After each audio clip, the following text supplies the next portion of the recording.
All right.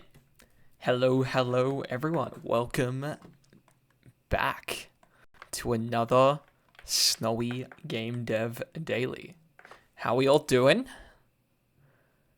Hope everyone is having a good night.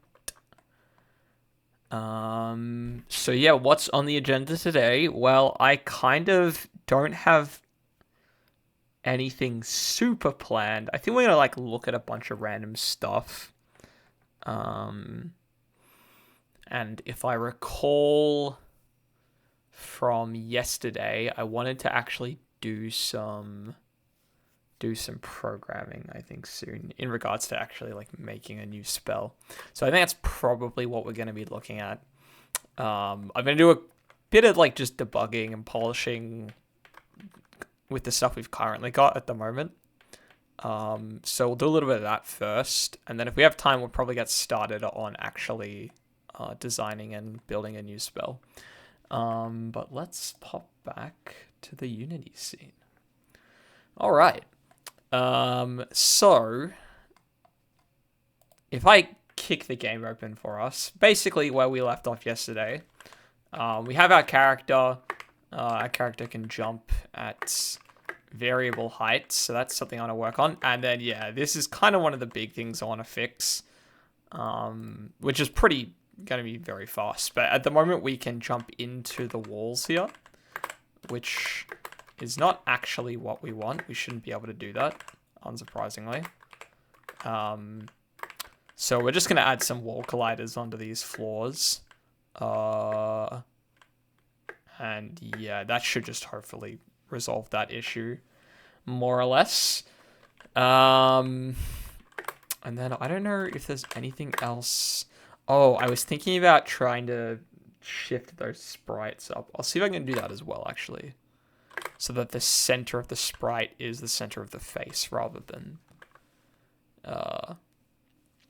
or the center of the face is the middle of the object, more is what I mean. But yeah, we can jump up to the upper platform and run around up here as well. Yada yada. And there we have it. It's possible that I maybe just want to move the games, zoom the camera out a bit more and just have a bit of a smaller character. That's also another option, which kind of gets around the whole can't really see well beneath us issue. But we'll see. Oh yeah, and I was also looking at the different ways that we could handle camera movement as well, because I've gone with the most basic way to do camera movement in Unity, which is just to literally attach the camera to the player object. And definitely what I want to be doing is have it so that the camera is free from the player and we have a script that controls where it is, which for the most part is going to be in line with the player. But we can set up stuff like camera boundaries that the camera can't go past, yada yada. So yeah, there's things we can do in that regard. But for the time being, yeah, because I think we can even give, yeah, you can give the camera a box collider. So we can set up camera walls at the edge of the level, so that once the camera collider hits a wall, it just says, all right, well, don't move the camera any further left now, just leave it where it is. We can do stuff like that, but for the time being, let's quickly fix up these platforms, huh? So I should really only have to fix one of the platforms, and then we can copy it over to all the rest. But basically, all we're going to be doing for these is we have ground and ceiling here, but we need to make 2 additional hitboxes. So I'm just going to copy and paste one of these. We're going to rename it right wall. And then we're going to update this box collider because it needs to be different. So we're going to grab this. We're going to pull it all the way down to the bottom. And I'll zoom in just to get it more or less where I want it. Doesn't have to be perfect, but that's fine. And then we're going to drag this right. We're going to make it I think about that wide should be good enough. And I'll actually make sure it lines up a bit more precise here. We can see that there's a little bit of a gap between these two, but I'm not too concerned about that at the moment. Okay, and now I'm really curious what this plus means. I think it might just indicate the fact that it's a new object. But if I look at the thickness of that hitbox compared to these, probably a little thicker. Make it a little bit thinner, like that. And then all I have to do is add another one, except call it left wall and drag over to the left side. And then really, probably what we're going to want is... Oh, actually, that's not what I want to do. I just want to update the offset, so this will be a negative value instead. And that looks pretty good. Okay. When we set up these walls yesterday, I set up with a singular hitbox, which is, in all honesty, probably fine. But really, I should probably have this kind of like 4 hitbox set up for most of my objects. So it's a bit more dynamic. And that way, like, if the players can somehow, like, break out of bounds or something, like, at least we have all the edges covered. I'm kind of bothered by this now, just a little bit. I guess the easiest way to solve that is just move this left. So let's just do that. Yeah, that looks way better. And then, I mean, this is so, like, not important, but it's fine. There's got to be an easy way for me to move this object.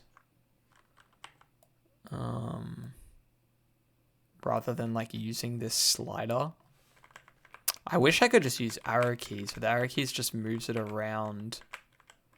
I bet it's like a control doesn't do it. Shift moves me around really far. Alt? No.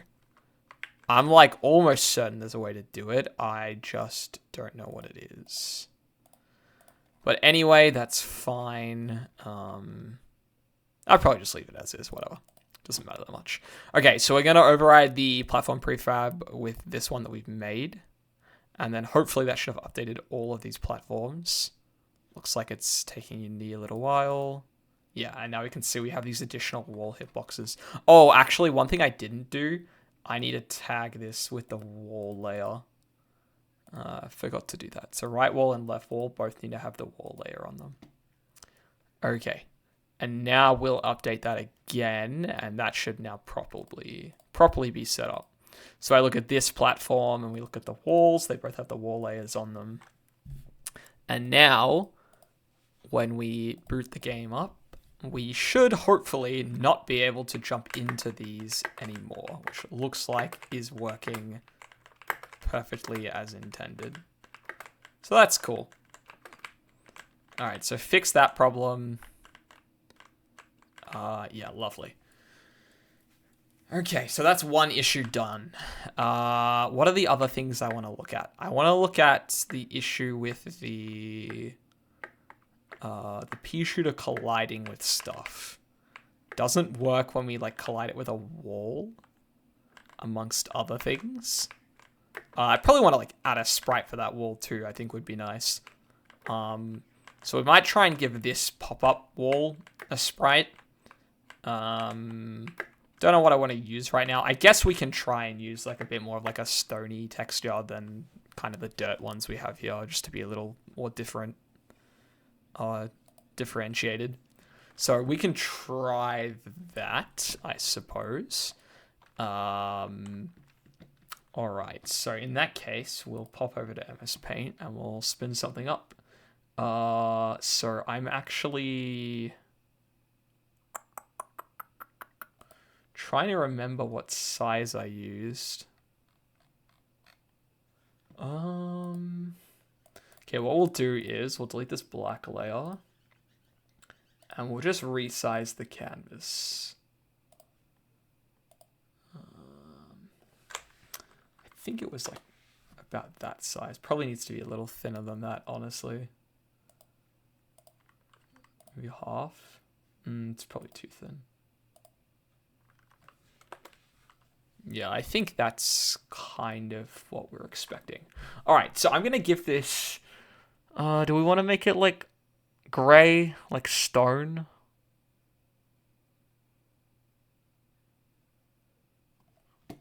Sure. We'll go with like a dark gray, I think. So let's go with this one. And we're going to do a doubly thick border. What I should do really is zoom in on the border actually. So I'm gonna dump this, can go here. So it should slide over one. There it is. And then this one is there. Okay, that looks fine. Do the same along the top.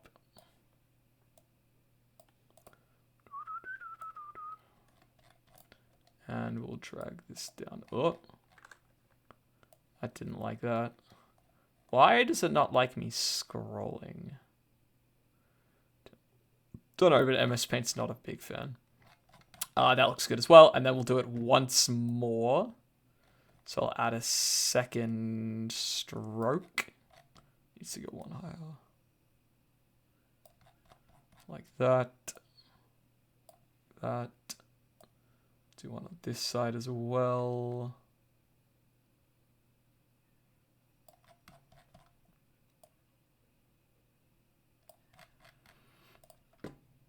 Yeah, I mean, look, if you're ever going to a stream to get art advice, this is not the one. You've come to the wrong stream.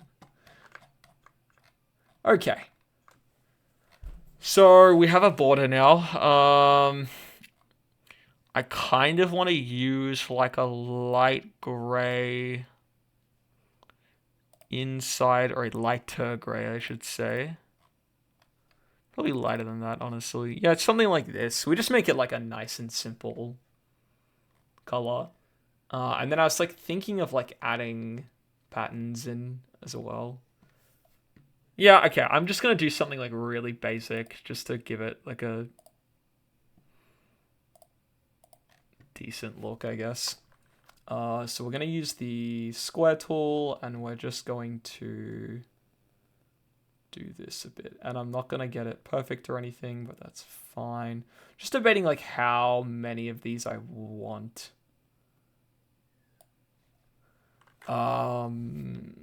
Sure. Should we go a little smaller?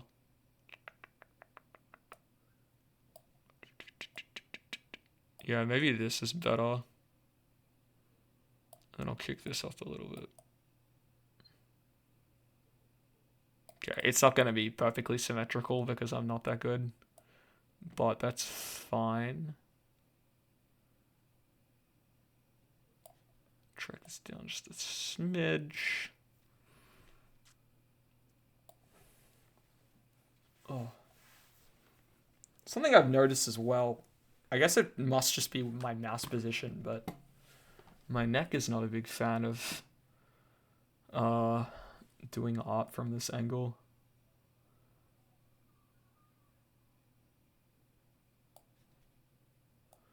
Okay, and I think it's just going to be something like this. Like really simple. And I'm debating if we want to add a bit more color to it. I'm kind of down to like have this like be a little bit of a gradient. So if this is the darkest gray, then I'm going to bump it up a little bit and then fill in the center. Maybe I'll bump it up a little more than that actually. Let's get like this. Okay, that looks a little better. And then we'll bump it up a bit more for this one. Bump it up a bit more for this one. And bump it up a little bit more for this one. So it's kind of got like a gradient to it. Yeah, I think that's fine. I'm happy with that. It's just a basic pillar. I think what I'd honestly want in the game for this like wall ability where you raise it out of the ground, I think I'd want the sprite that you use for the pillar to be dependent on the ground that you're pulling it out of. So like, for example, like in this scene, right, if you're on like some like grassy dirt environment, then the pillar you pull out is a block of dirt, basically, of earth with like a grass patch on top. Whereas the one that, we've just drawn, that would be more of like, you're in some kind of like stone or like some structural labyrinth or something. And you're pulling out a literal block of stone, basically. Okay, so let me just put this somewhere else. What am I going to call this? Just wall again? I guess I have to call it something else. I'll call it stone wall. That'll do. Alright, and we're going to add this. Where do I want to put it? I'll put it here. Import. Alright, so we got our stone wall. Now, where do we actually make this wall is the next question. It's here. I actually have a wall projectile. And what we're going to do is we're going to give it this sprite. And we can see it's heckin' massive. So it's way too big. First thing to do is scale it down to 1:1. It looks a lot more reasonable. Oh! Okay. More of the canvas was off screen and I didn't realize. Okay, good on me. We're gonna update that. There's a simple fix to this. We can just crop the bottom of the canvas off. And crop it a little bit more, I guess. Okay. To like here maybe. Alright, that looks better. I'm like, what the heck is this? It's the leftover of our rectangles. Alright, let me just re-import this.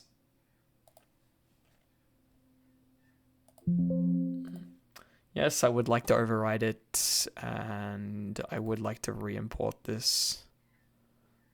Import new asset, this one. Of course you're going to be annoying about it. Unity doesn't want to override the asset. It wants you to, where's the sprite? So I've deleted the sprite. Now where? Hold on. Where's my wall? Here it is. Sprites. Here. Wall. Okay, there we are. So here's our wall.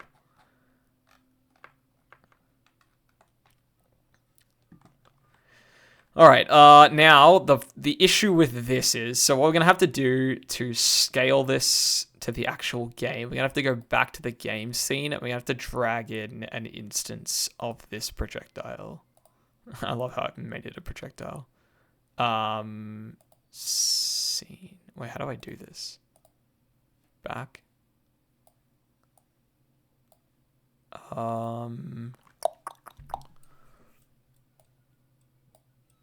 Okay, there we go. That time it worked. Why can't I drag it in? Oh, because I'm in the wrong thing. I need to be here. Okay. Derp. So it's way too big, as we can see. We need to make it smaller for sure. The hitbox is also heckin' tiny. And it's also square. I don't know why. Shouldn't it be... Should be a rectangular hitbox, no? Okay, I'm not sure. But that's fine. We can adjust this. So we're going to have to rescale it, first of all. So let's go 0.5, 0.5. And I think it might be a little wide. So I might narrow it just a bit. Yeah, like that looks a little better. And is this tall enough? Comes out like that. I guess that's fine. You can jump on top of that. You want to make it like a little bit taller. Kind of looks a little awkward when it's stretched like that there. Maybe I make it wide, and then I just make it a little taller as well. like this. Yeah, okay. We'll go with that for now. And then we'll just update the hitbox so that it actually matches the thing. Are we gonna have to... We are gonna have to... This needs multiple hitboxes, no? Ground. Oh, I do have a separate ground hitbox as well. Why can't I see the collider for this?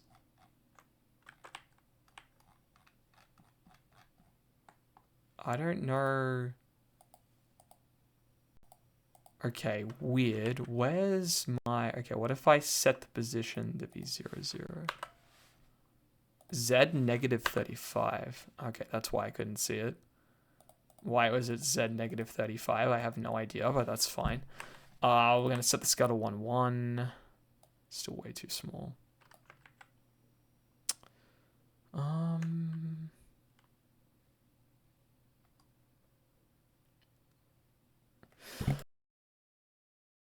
mean, the only purpose of this object is to be a box collider, which I'm noticing is the same thing on these.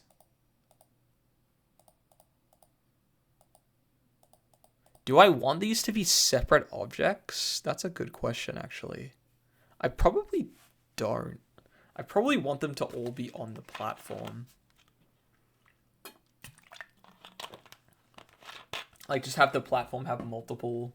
Oh, actually, no, I don't want to do that because there's different layers for them. So I guess they do have to actually be children objects. Like, this needs to be the ground layer for this hitbox.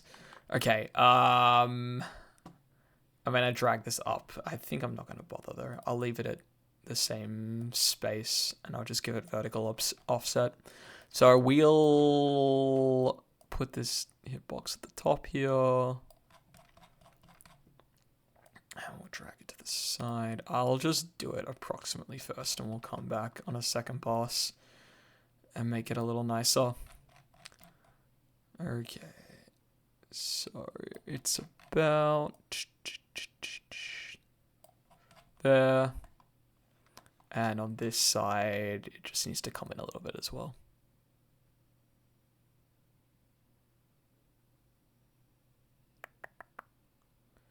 Till I'm satisfied with it. Okay, that'll do. All right, and then the last thing I need to do is this also has a hitbox. It's a wall hitbox, and oh, now it's rectangular. Did I do that, or did it do that itself? I don't know. And can I put 2 box colliders on the same thing? Another box collider. Okay, you can have multiple 2D box colliders on it.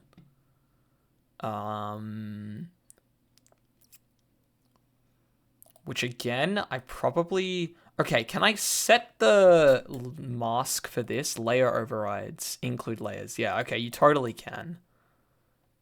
Include layers, exclude layers. So probably it would be better then to give all this layer overrides instead.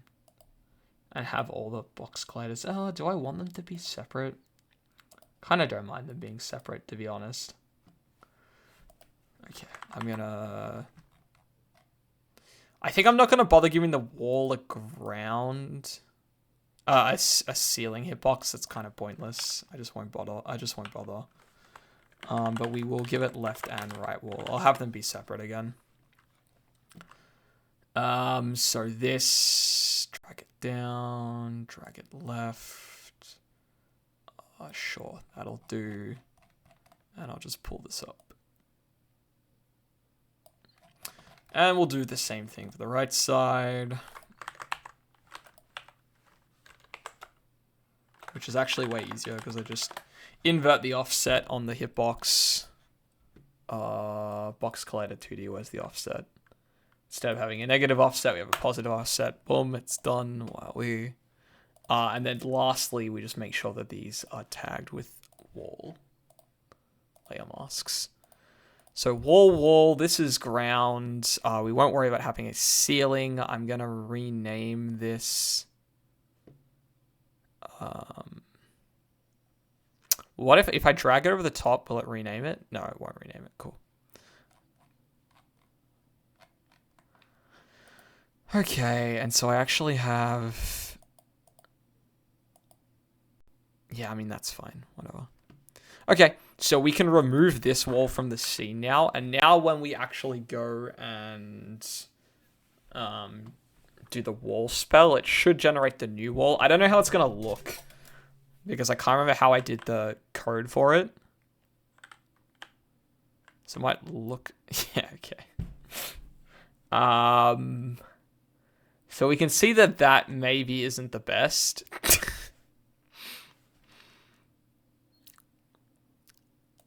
I think that's mainly because... No, the scale is set here. I have to look at the wall code, because it's definitely growing the object as it spawns it in. I would have thought... Okay, let's just go take a look, shall we? I've made the wall... I put it in the projectiles folder.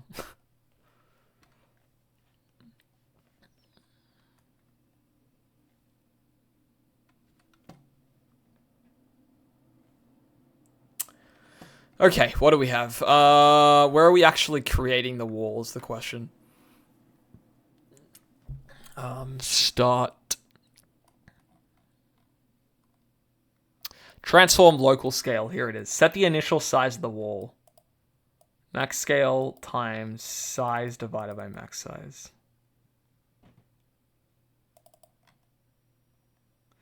So size 0.5f, max size 8, max scale 21. Wall increment. Get the size of the wall increases by every frame. Where am I setting this value? Oh wait, of course I'm setting it right here.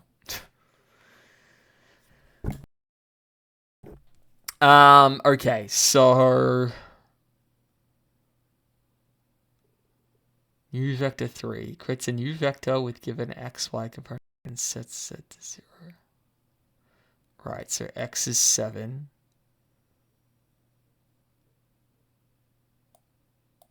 So I think what I want to do here is have this be 1, because I don't want to scale the x at all.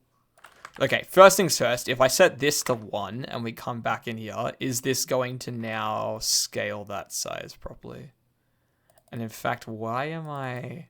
Oh, that's position. Position's fine. I don't mind about this. Okay, where I'm doing the local scale, I'm doing here as well. I'm going to set this to 1. Am I doing it anywhere else? No, it doesn't look like it. Okay, I'm going to come back. We're going to see, as long as this makes the width look correct, that's a good start. Okay, the width is still pretty big. Oh, you know what? It's because...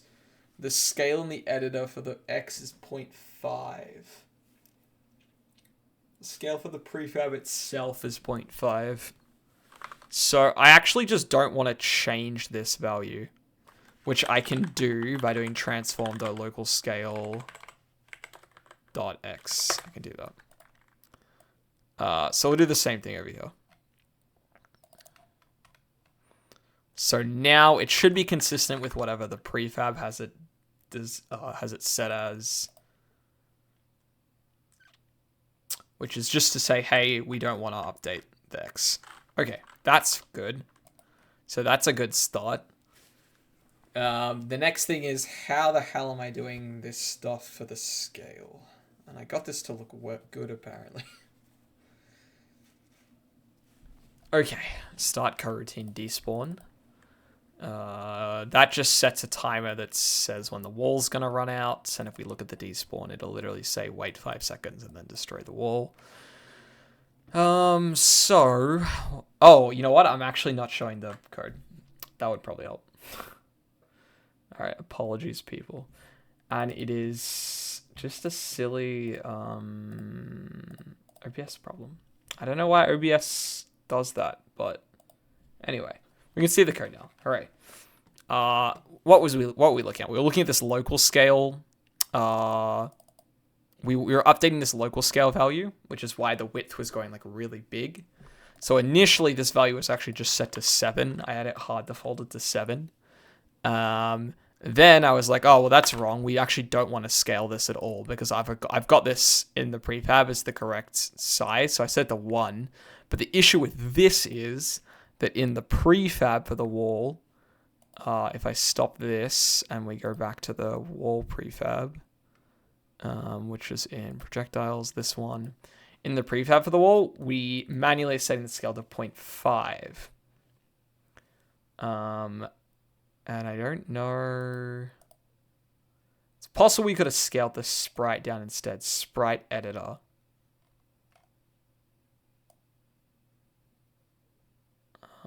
What? Okay, I've never even looked at this. I don't know what this does. I'm just not going to touch it. I should probably learn how to use the sprite editor though. That seems pretty handy. Anyway, the X scale here was 0.5. So when I was setting to 1, it was actually doubling the width in the code. So last thing I did is set it to just be itself. Don't scale it at all. Now, what we'll notice here is that the Y value is doing some calculations to determine how big the Y value of the wall should be every frame. So we need to figure out what's going on here and make it actually look good.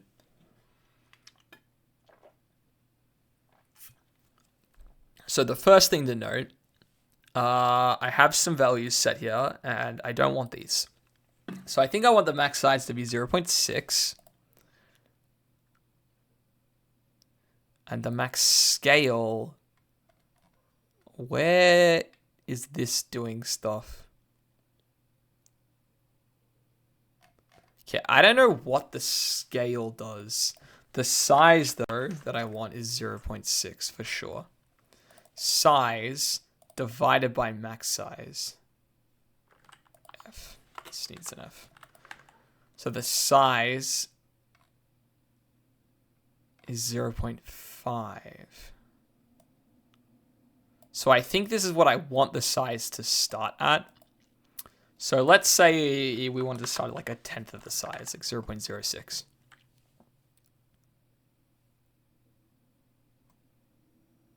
Because this was smaller than this beforehand, right? 0.5 divided by 8. But now the problem is I have a decimal value, so it's going to make it bigger, no? It's going to try to divide it by 0.6. Should that make a difference?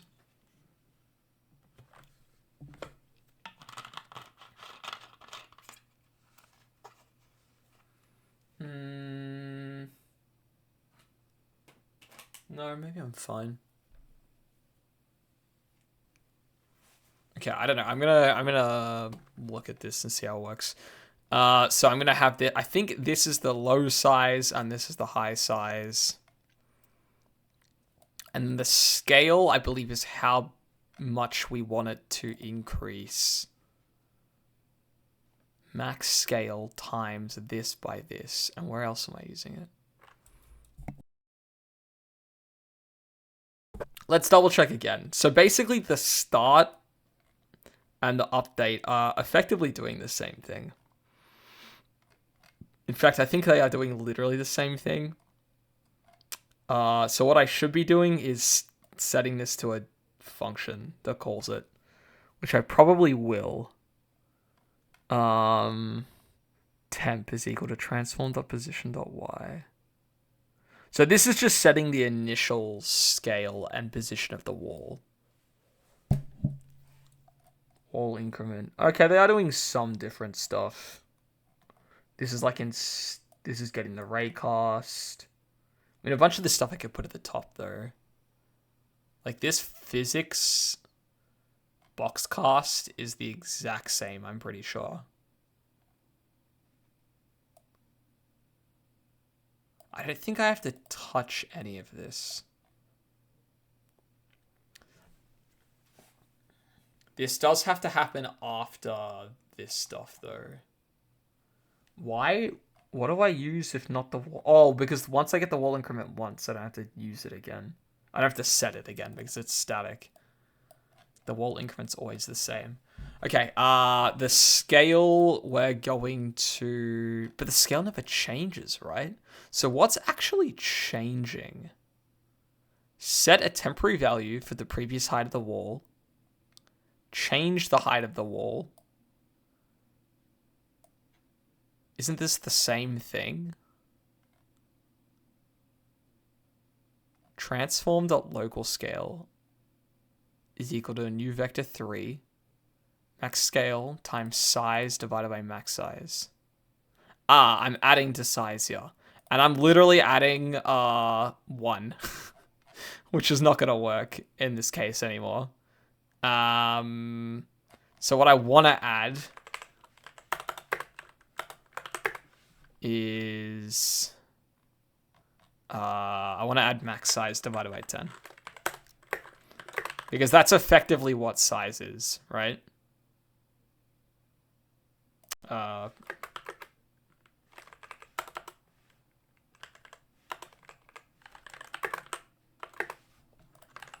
in fact, I should probably define that here as well.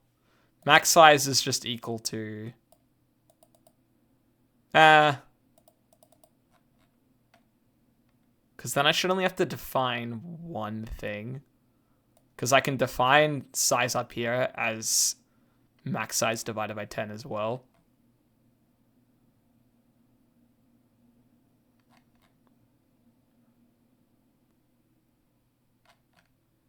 But this is a value that changes. Like size is dynamic. Whereas max size is static. So I can't just do size plus equals size because it'll double. It'll double every frame. So I kind of do have to have it based on max size. I think I'll leave this. I could still instantiate size as a fraction of max size, but I won't worry about it. I'll just leave it as is for the moment. But this, I think, is how it works. And then the scale then...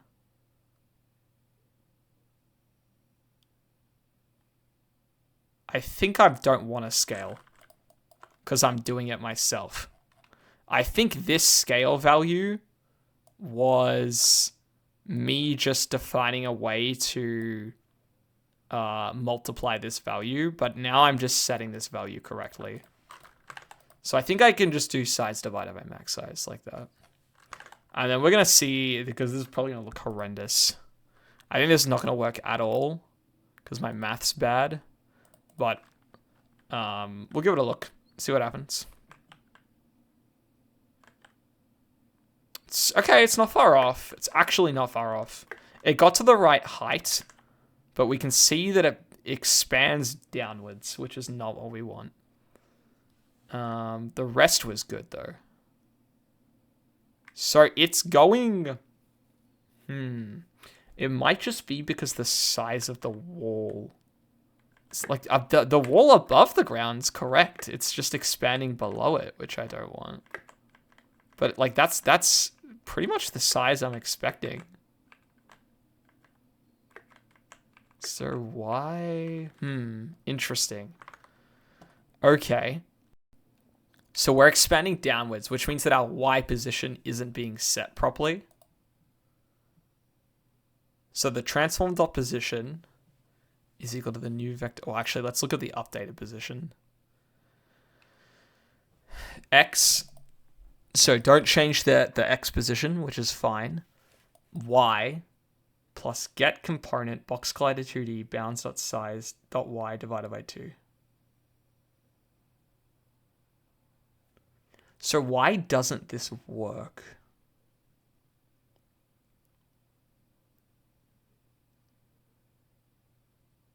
So this is trying to get my... Oh, it's because... I think because now I've updated the box colliders, right? Maybe. Get component, box collider 2D. Now that's going to be getting this box collider. which is randomly this size for some reason. So what I'm going to do is I'm going to update this box collider to be the correct size. That's why it wasn't working. I wonder if I can use something other than the box collider for this, actually. But this box collider is just the height. I mean, alternatively, I could get the child component box collider, like one of the edges. That's another option. And I actually don't need to do the horizontal stuff. And I don't even want this collider to have a layer. I'm going to give it default. Just this object.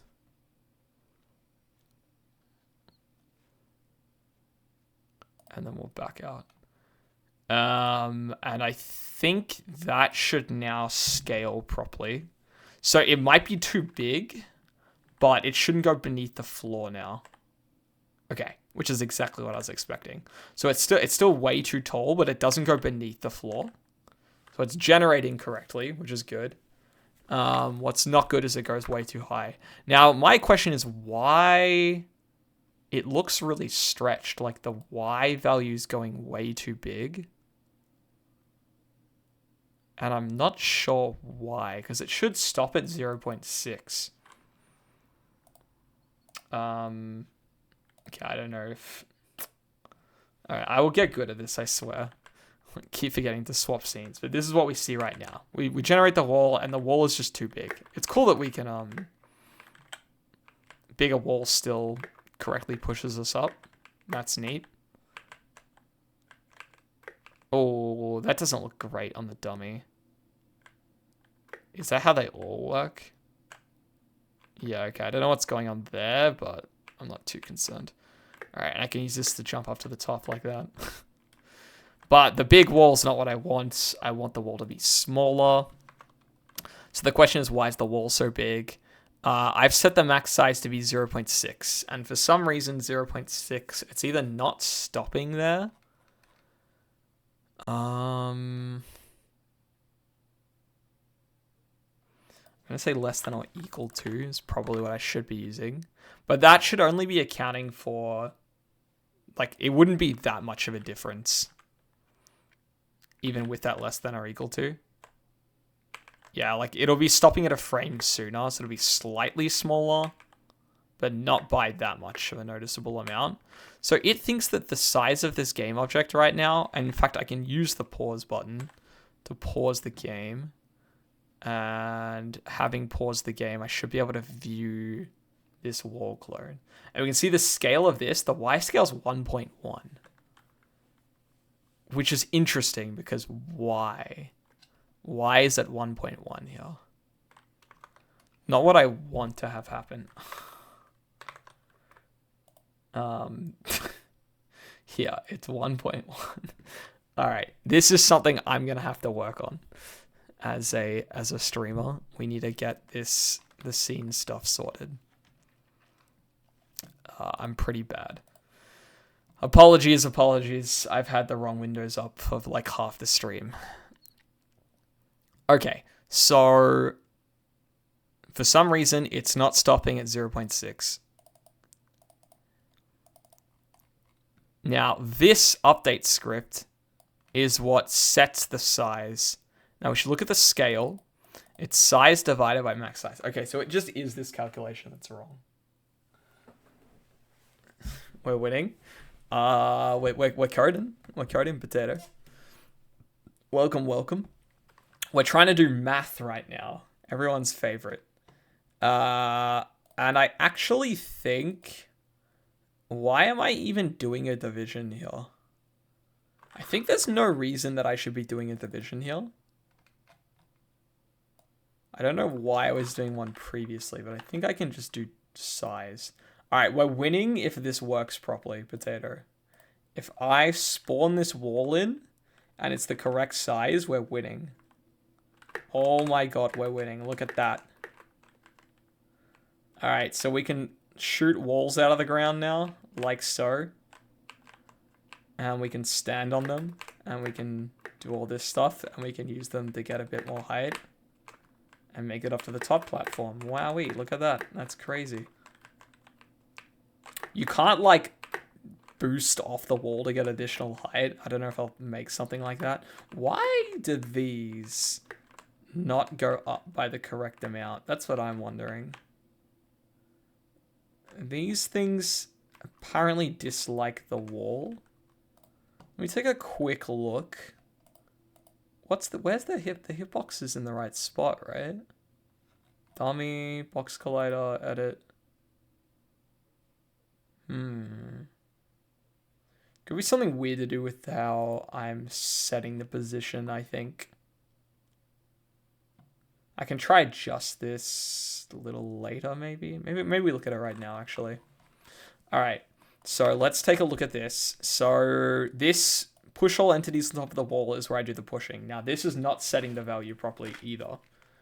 So let's take a look at this, shall we?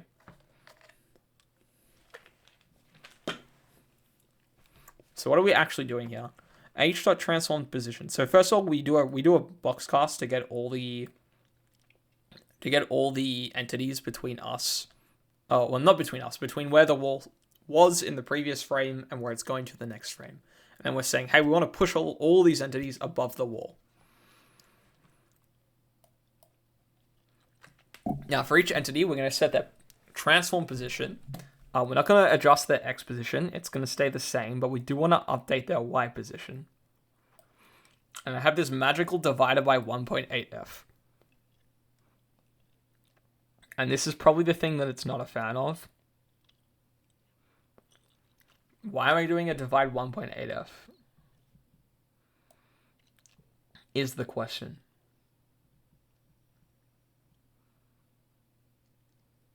I'm doing a divide 2 here as well. Like, what is up with this?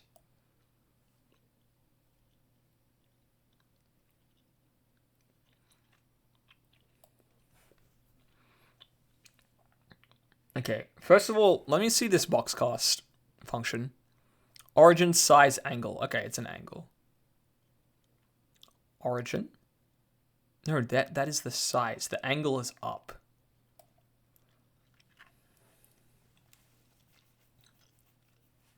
No, that's not the angle. That's the direction, right? The direction is vector2.up. Isn't it? What's wall increment? Can I see which... Oh, here's the angle. Angle is 0 because it's going to... Yeah, okay. There's no angle. But what is... This is size. Now, why is the size float x? Oh, okay. I'm just using a size of 1.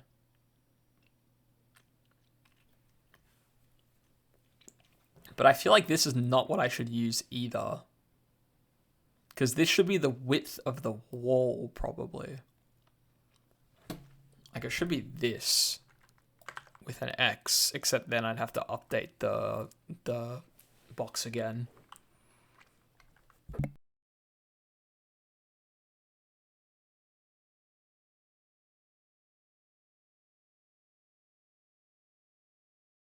It's like, why am I just using 1 arbitrarily here? Is my player model, does it have a width of 1?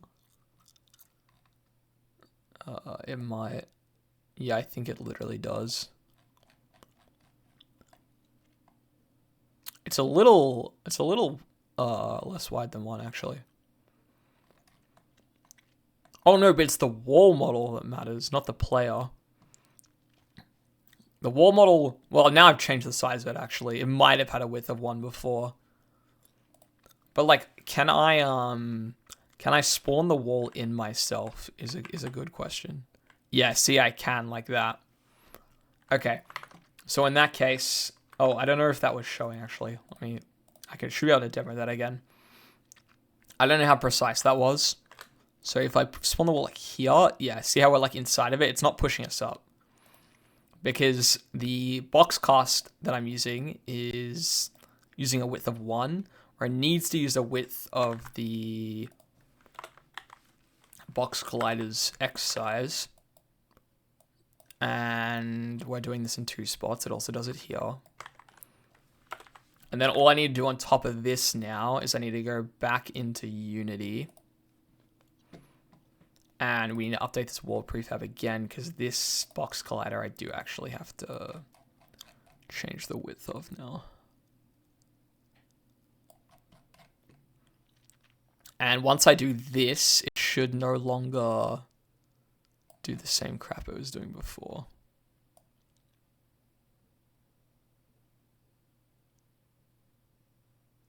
So now it should push us up if we're the length of the wall. Okay. So with this, like this, ground, left, right, wall. You see all the box colliders on the wall object, which is fine. All right, we're gonna run this. This whole thing's very foreign. I mean, if you haven't done like game development before, then not too surprising, potato.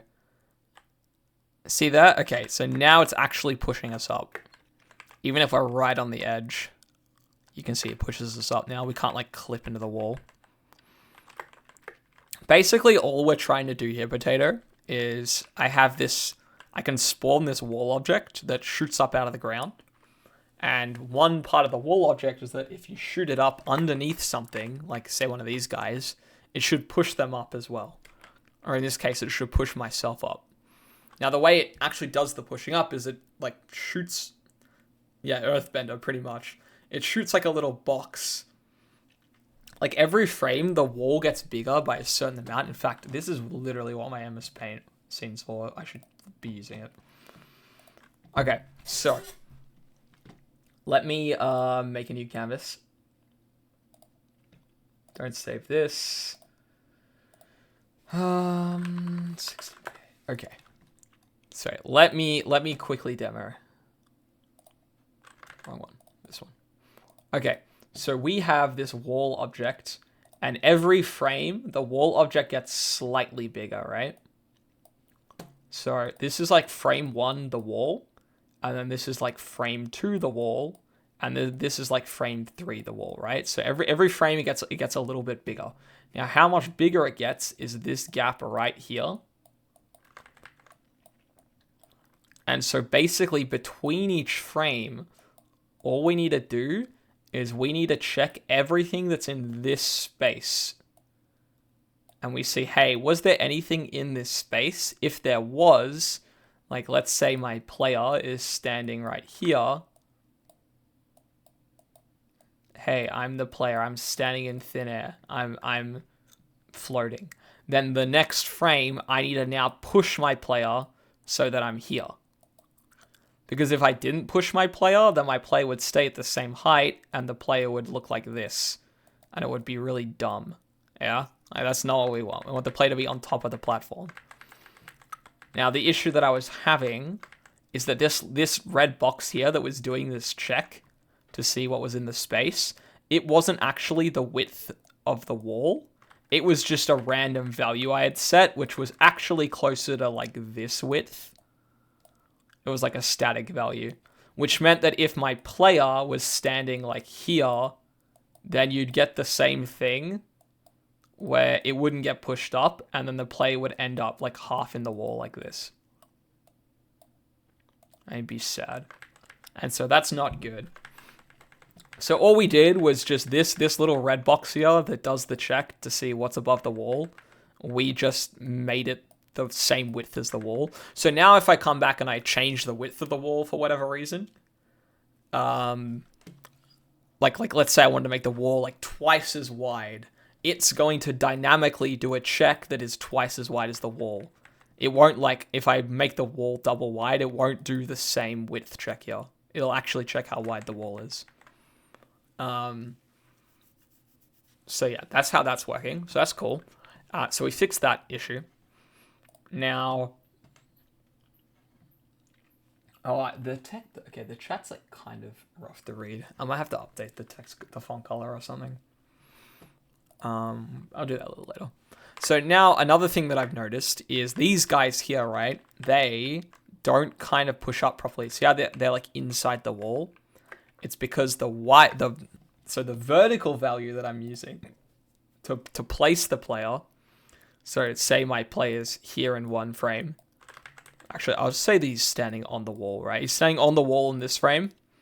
When I push him up to the next frame, this amount that I'm pushing him up by is, again, not a, it's this value here is not being set properly.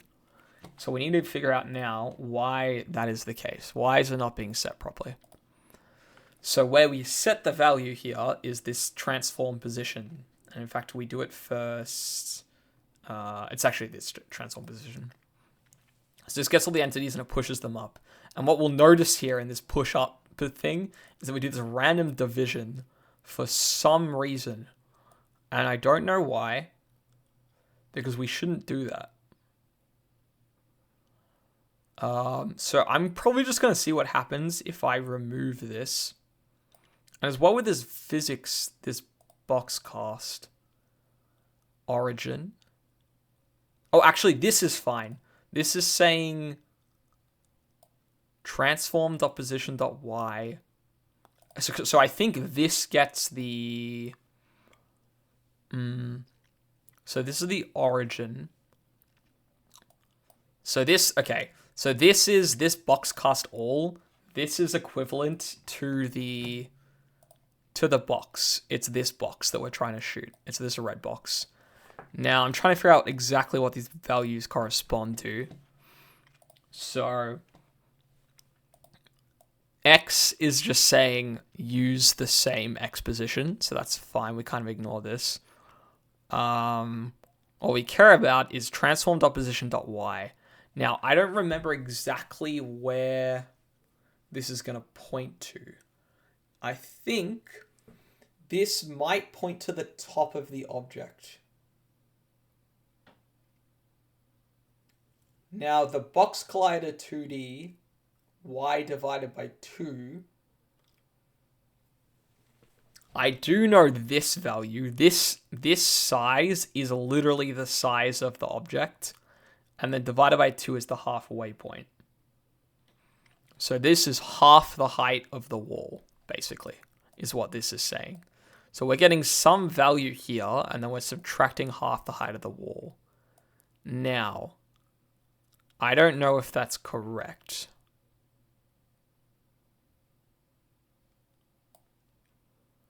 Origin, size, angle, direction. Direction is up. The distance is the increment, so it's the gap of height between where the wall was previously and where the wall goes next. So the increments, if I go back to the paint scene. Oh, actually, I just have the paint scene. Yeah, I forgot. So the increment is literally like this. It's this red indicator next to the walls, right? What am I doing? One sec. Right, okay, I figured that out. So the increment is this thing here. It's this. Now, I've completely lost where I was. So I know that this value is equal to the height of the wall divided by 2, so it's half the height. Now the transformed opposition, I think, is the point at the top of the wall. Now what I really should be doing is I should be using the initial position, I think. Initialize variables. So where do I do it down here? U vector 2 x temp. Origin. Okay, so I do use this value here, so that's good. So for this one, it's a bit weird then. This is basically the first box cast we do. But I think this is bad. I shouldn't be using this. Raycast above the wall to check for entities. Okay, this is literally getting everything where the wall's gonna spawn for the first frame. Okay, I get this now because this is not actually the top of the object, it's the middle of the object, and then we subtract half the object's height to get the base of the, and when I say object, I mean the wall. So this is the center of the wall. So if we look at this, right, if I go back to the diagram, the center of the wall is right here. And then we subtract half the wall, which is this bit. So then this is where we shoot the box. And the box is now this. And so it's going to place the player on top of this box. Basically, it's going to do this gap. And this is the initial one it does. Okay, so I understand this now. Do I need to use this box collider, I wonder? Can't I just... Yeah, I guess I do need to use the box collider to get the height, because I don't actually know the height. Okay, so that's fine. I'm more or less happy with that. So temp is equal to the position.y divided by... Okay, and this is the exact same thing I'm doing here. So I use the exact same code, more or less. Transform.position.y plus get component. This is getting the previous height of the wall. This time we're adding it because rather than getting the base, I want to get the top of the wall because that's where I'm going to shoot the next raycast from. And then that's what we do here. It's temp. And then we're firing and then we're doing the size of the raycast. So we're using the X now, which is good. The Y value is 0.01F. It doesn't really matter how big our size is. It kind of does matter, actually. It just needs to be small, but it doesn't really matter how small we make it. It's like, how big of a rectangle do you want to shoot up? It should just be smaller than the expected distance it's going to travel. So we're using a distance of wall increment. So as long as this value here is smaller than the wall increment, we don't really care what the value is. This is the direction. This is the angle. I don't actually know the difference between the angle and the direction. Like, aren't these kind of the same thing? I don't know. Anyway, so I don't really know what to use the angle for. The direction's pretty straightforward. We're shooting it upwards. Now, the thing we actually care about that isn't working properly is this position movement. So the HL transform.position. I now know why I'm dividing this by 2. So that's fine. I understand this. Why are we dividing this by 1.8? Is the next question. Push all entities on top of the wall. Transform.position is equal to a new vector 2. The x value should stay the same. The y value is now going to be increased. It's going to be increased by the size of the wall. The size of the wall? Push all entities on top of the wall. Oh, no. It's not being... Oh, no, it is being increased. Wait, what the heck? What is this y value? Is the y the temp y?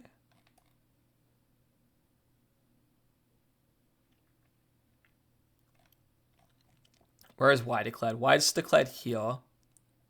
Oh, it's the initial height. It's the initial height of the wall.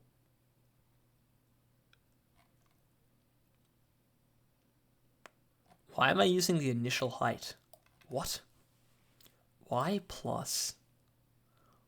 What? Get component, box collider bound size Y. So this is getting... Okay, so this here is getting the size of the wall. Absolutely. Plus...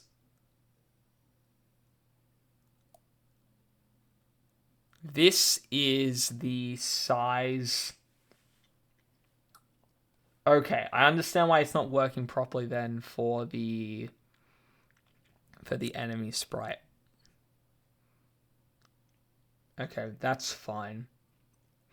I wonder if there's a way I can get the size of the object without using the hitbox. There might not be. h.transform.getComponent box collider .bounds .size, and then I'm dividing it by 1.8. Why do I divide it by 1.8? Okay, so this kind of makes no sense to me. It feels to me like this divide by 1.8 is compensating for some of this earlier crap that I've done for no reason. So really all we need to do, all that needs to be happening here to set this y value is we need to set the y value of the object. Actually, okay, it's a little more nuanced. We need the object to sit here, but the y value is actually equal to the center of the object, right? So the center of this guy is like here. That's actually where we need the y value to be set. So the y value should be set to the height of the wall plus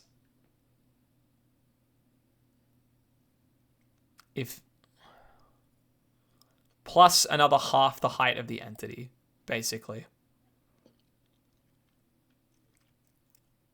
And then this is what causes issues. And the reason this is causing problems is because in Unity, for these dummy objects, I've set their hitbox to only be the base. So the height of this is kind of like half the height of what it actually is, and that's causing the weird offset. Now, I still want to fix my code because my code doesn't really make sense to me. Because why the hell am I doing any of this crap?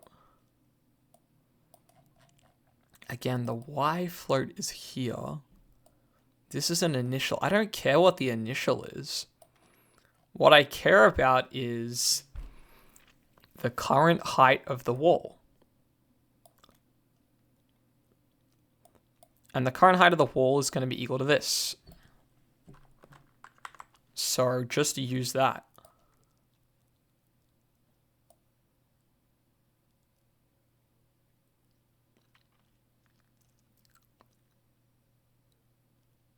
Is there any reason why I wouldn't use this? Shut up, Steven. So I'm gonna try this. This is the height of the wall. And then we're adding the height of the entity. And then so divide by 1.8. Oh, do I do it like this so it kind of like falls down onto the wall? Because if I do divide by 2, it might fall into the wall. Maybe. I'll try this and see what happens. Imagine watching my stream instead of fixing your desk up, buddy. SMH. Okay, now let's click play. Also, check out my incredible sprites. Are you jealous? Shoot that up. I'm going to try it on the dummy first. It's still not going to work properly, which is fine. If I do this on myself, I mean, that looks good. That looks fine to me. I don't know why I was doing this divide 1.8 garbage before. I am an artiste, don't you know? Okay. So we're also gonna copy this up here because I should be using the same thing up here, basically. So I'm gonna copy this, and we'll paste it in here. The previous calculation I was using, who freaking knows? The last thing we need to do, okay, we need to think about a solution for... Alright, thanks for stopping in. Thanks for dropping by. It's telling me that I'm missing a bracket or some crap. Where's the bracket I'm missing? Oh, here. Okay, fixed.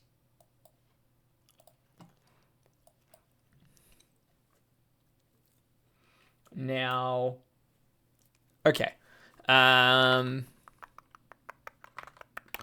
so the issue we're going to have, right, is we are using the box collider that is associated with the object as a means of determining the object's height.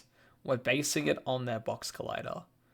Now, this is unfortunately not going to work very well because the box collider is not the full size of the object. I wonder if I can get the box collider's position instead and use that.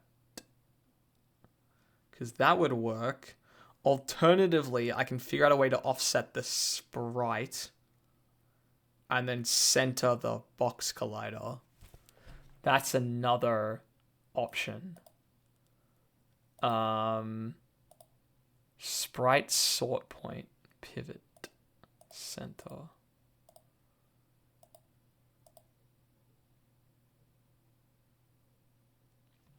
Okay. Let me look up offset a sprite in Unity. How to offset sprites?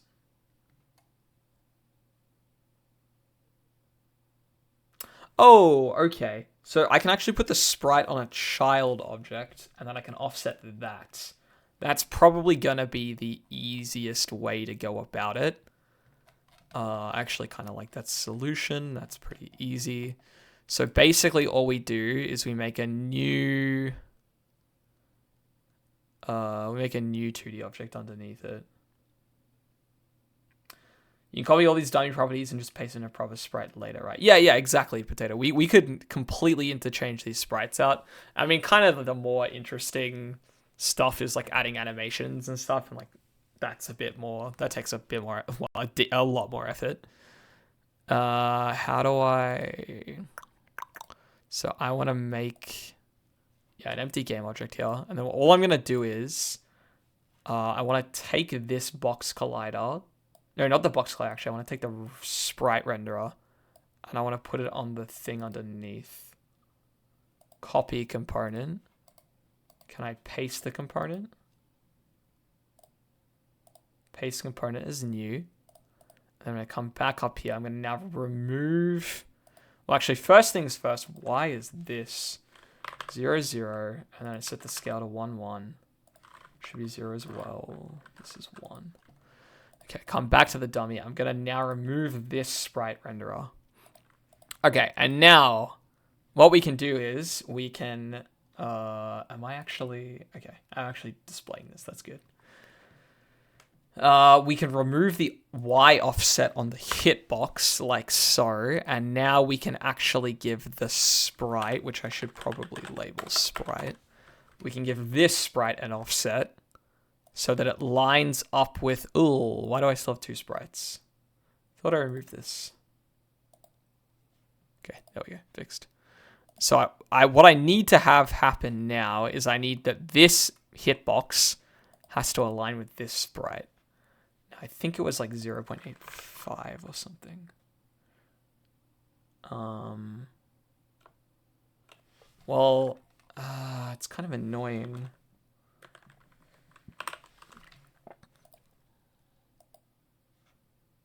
.86. I mean, that's... I guess I should have done the... So I guess what I'm really trying to do, actually, is I'm trying to make it so that the center of this box part of the sprite is aligned with the center of... I want it to align with the center of the face. And I guess there's not an easy way for me to do that. I just kind of have to guess where it is. Although the hitbox is centered. So as long as I center it on the hitbox, which looks to be about here, maybe like one more. 0.88. Ah, it's too much. We go back to 0.7. Okay. So if we do this now. So now I have a dummy object. The dummy object has a hitbox. And the hitbox is right around its center. And the sprite now extends upwards above. Which is fine, because I want the sprite to extend above. So now, what this is going to do... crap. Prefabs, dummy. Okay, did this not apply to... Because it... Okay, it looks... It's correct here. Do I have to, like, I might have to re-add the dummies to the scene, potentially? How do I update all the dummies in the scene? No, they all have the thing underneath them. Let me look at a different one. Okay, that's correct. Is it just this dummy that's wrong? Just this dummy that has its hitbox in the wrong spot for some reason. I don't know why. Probably because I like started doing some changes to it. Okay, easy way for me to solve this. I just delete this and drag a new one in. Problem solved. Okay, but now what I'm thinking, or what I'm hoping should happen, is if I make a wall now and spawn it underneath the dummy. Yeah, see that? It looks so much better. It actually pushes it up. And the other thing that this is also going to resolve is if I shoot the chain lightning, it'll actually zip between the center of the faces now instead of like the center of the sprites. Yeah. Okay, that looks way better. All right, that's neat. That's neat. Cool. That's actually a decent amount of progress we made today. Nice little session. Didn't really do anything new, but we might fix this variable jump height. I can start taking a look at it now, I guess, before I get off. But yeah, a little annoying. Not gonna lie. I should do it down here. It's a bit more clear. Yeah, it's like pretty obvious. So I'm holding down the space bar every time I do a jump. And sometimes we just go way higher than others. Which is not what I want, like, at all. And I'm pretty sure it's tied to frame rate stuff. So we're gonna see if we can resolve the issue. Okay, so what is the actual problem we're having here? Well, this stems from the fact that we are doing some stuff in fixed update, which is frame rate independent, and some stuff in the update script, which is not frame independent. And notably, what we do in update is we check for player inputs. Now, that's like pretty important to check for player inputs. The issue is we're applying physics calculations based on the frame rate here, which is not what I should be doing. I should be seeing... I probably need like a bunch of key pressed. A bunch of key pressed values. I think is the way to do it.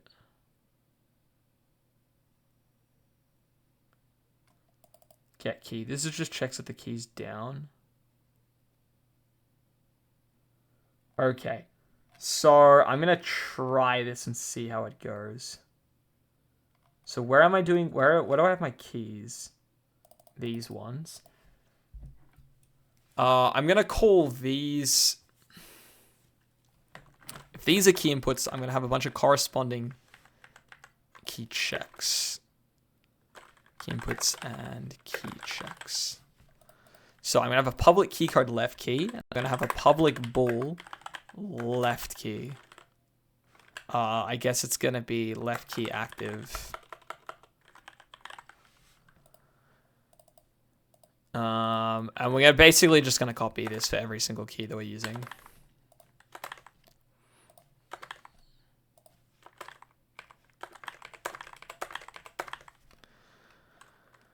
Okay, and then I'm going to have to go through and update all these. This is right key, this is up key, this is down key. And we're going to see how this goes. I'm hoping it'll work. Jump key. Spell 1 key. Spell 2 key. Spell 3 key. Spell 4 key. And spell 5 key. Okay, so... is this going to work how I want it to work? Now, okay, the main thing I'm going to test at the moment is the jump stuff, right? So let's just look at the jump stuff first. So the idea is we need to move all of this physics stuff needs to be moved into the fixed update instead. So I believe that was like here. There was an if can move. And then we actually checked. So I'll make a new function. We'll call it like apply directional physics.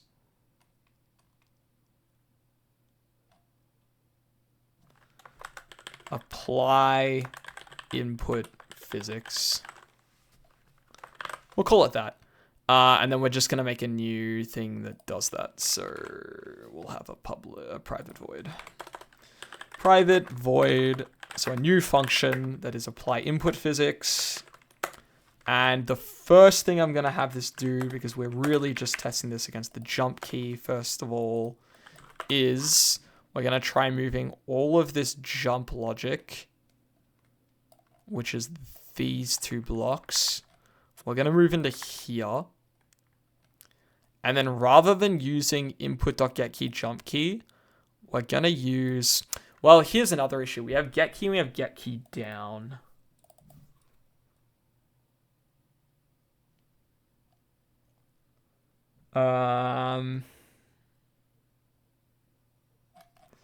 So I kind of need to have jump key active, and I need another public. Well, these should all be private actually, which instead of jump key active is going to be jump key pressed. And I'm actually going to set all these to private, I think. Do they need to be public?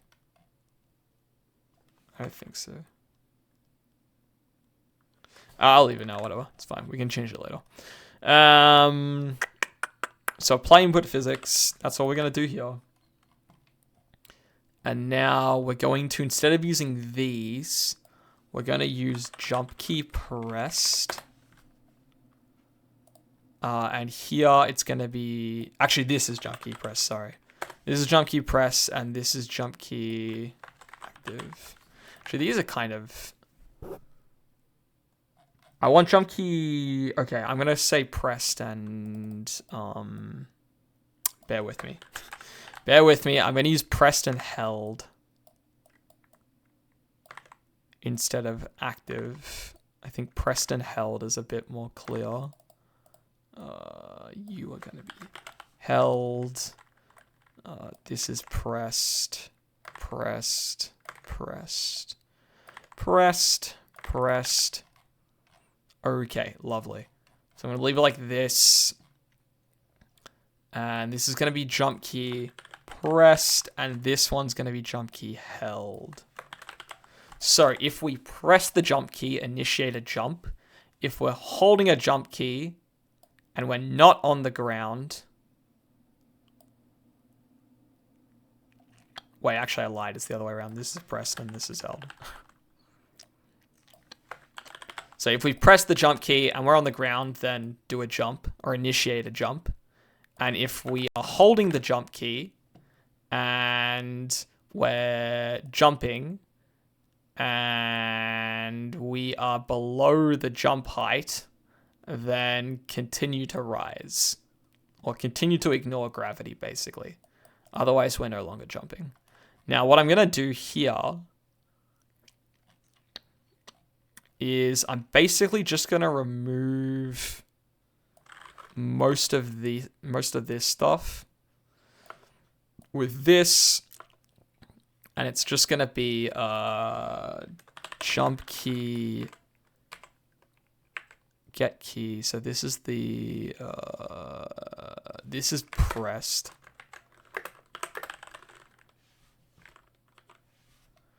And then else false. In fact, I think I should probably do this in one line. So if this true, else jump key press is equal to false.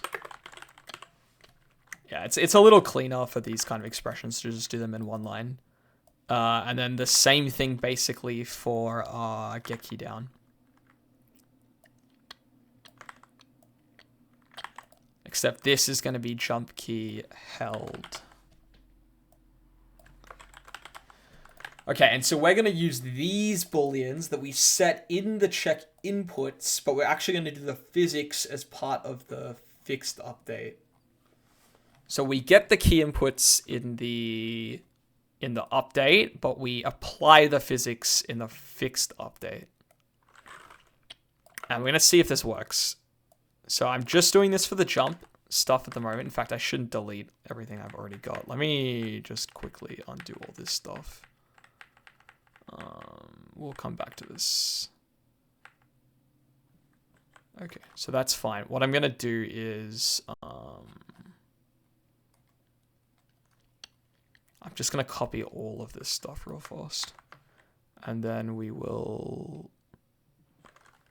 Okay, we'll put it down here and we'll just comment it all out. All right. So we'll see if this works. Hopefully this does the job. Now, the first thing we're going to do is see that we can actually jump to begin with. So I can, but it clearly doesn't work how I want it to work. Evidently. So I can jump way shorter than before. And if I hold down the spacebar, I actually jump repeatedly. So that's definitely not right.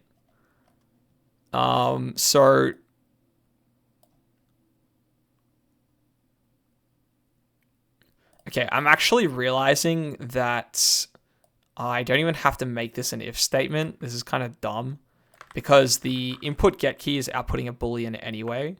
So I should just be assigning the jump key press to this. Makes way more sense. The way I was doing it before was kind of insane. So I've realized that was really dumb and I should just be doing this instead. Now I'll quickly run this again, but this should effectively yield the same result. I don't expect to see anything different here. It's just a much cleaner way of writing it. Yeah, so we see the exact same thing. Now the next question is, okay, why does this not work? So if the jump key has been pressed, check we're on the ground, and then do a jump. I think the first thing I want to do is try taking out the sustained jump portion of it and see if we can just do a regular jump. In fact, I would suspect that the sustained jump is the bit that's not working at the moment. I'm going to guess this is going to give us, yeah, it gives us the exact same functionality, which means that this sustained jump portion is not working at the moment. If this is true and this is true, this only gets set to false when this else statement runs. So let me try removing the else statement. Try this next. Still doesn't do anything. Okay. Get key down.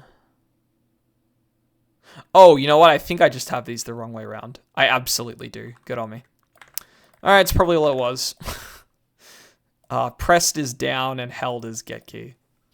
Because I'm dumb as bricks. Okay. And if we do this... All right. And is it consistent height as well is the other question. It looks pretty consistent to me. Okay, I am getting the issue still where sometimes it doesn't jump.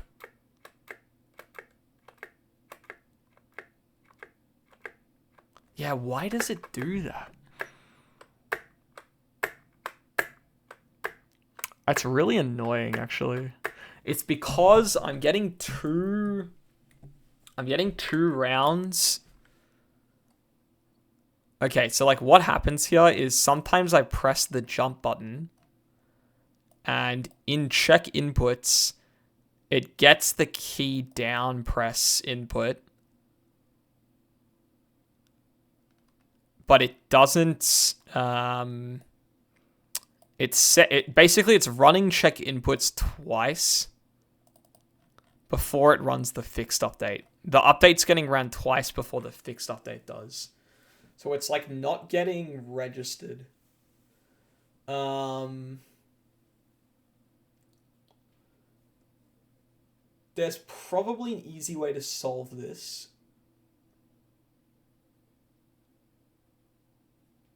Yeah, I think we can solve it like that.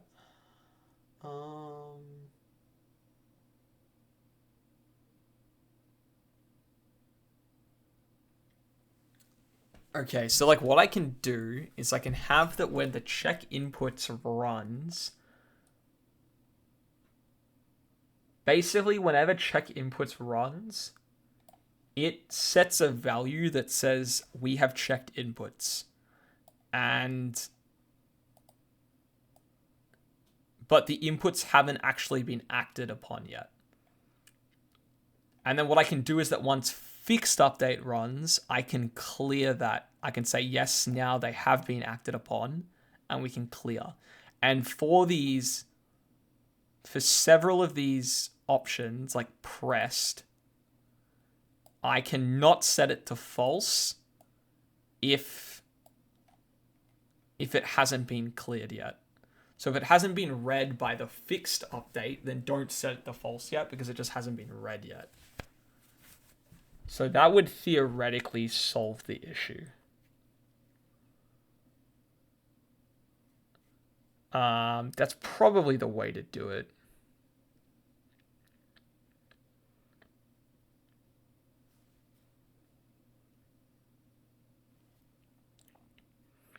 And then for held, do I want to do anything special for this? Most of them I'm just checking if they've been held or not, right? Like how many do I actually check the get key down for? Get key. All the spell inputs I do get key down. So I'm really doing held. I'm really doing get key for the moving and for the sustained jump.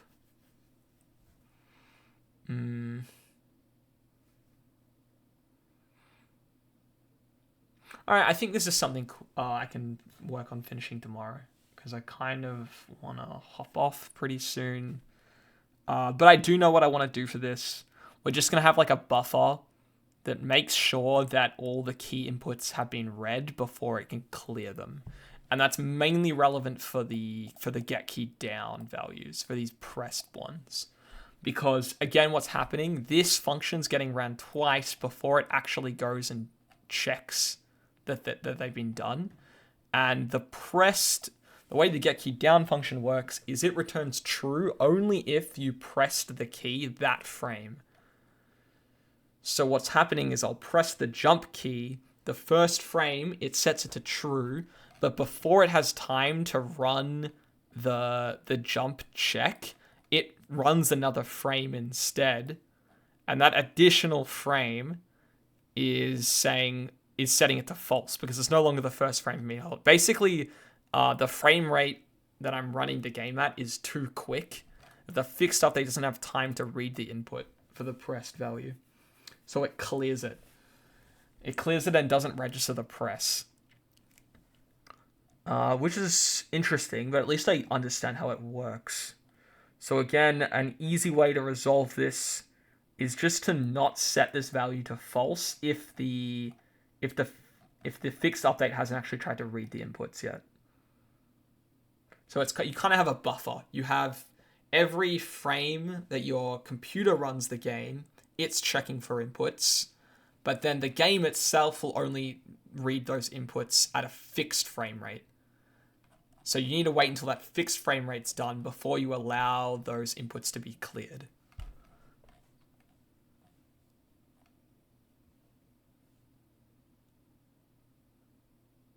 Yeah, I think that's fine. What I'm realizing is I think it'll allow for you to be effectively pressing the jump key, having this value be true on two separate frames. Because usually you can't have this value be true 2 frames in a row. Because if you press it in one frame, the next frame, it literally has to be false. You can't have press it again because it won't think you have pressed it. If you hold the button down, it will just return false. But if 2 of these pass, it could be true, false, true, and it evaluates true on the first one, skips the second one, evaluates true on the third. I don't think that really matters. Because it'll see jump key press, but it'll see that we're not grounded, so it won't actually do anything.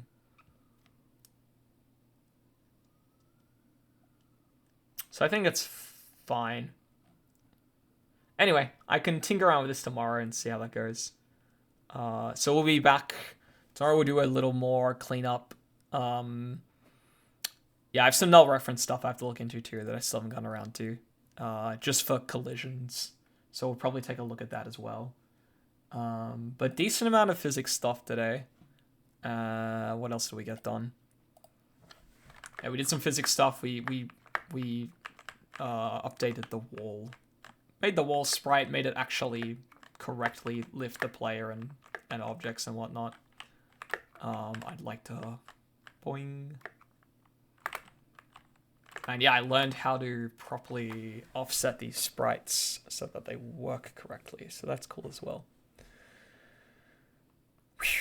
Okay. Well, I think that is it for today's session. Thanks everyone who stopped by for tuning in to my Game Dev Daily number 5. I'm not certain I'll be on tomorrow. I didn't think I was going to be on today, but I actually did end up making it. So we might miss tomorrow's daily, potentially. Although if I have time, I will still try to get around to it. I don't know if I've actually announced in a video, but I might have in like one of the first couple dailies. But my target is to hit 300 dailies this year in 2025.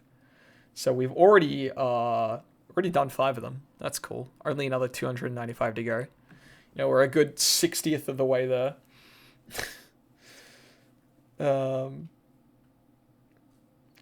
And yeah, my initial target was to do an hour per daily, but these dailies are pretty... I think pretty much all of them has gone for at least an hour and a half. So... yeah, I think I'm gonna get in a decent chunk more development time than I was initially expecting. I mean, obviously initially aiming for 300 hours, but it's looking like I'll probably get a good like 450, 500 dev hours, I think, this year, which is like a decent chunk.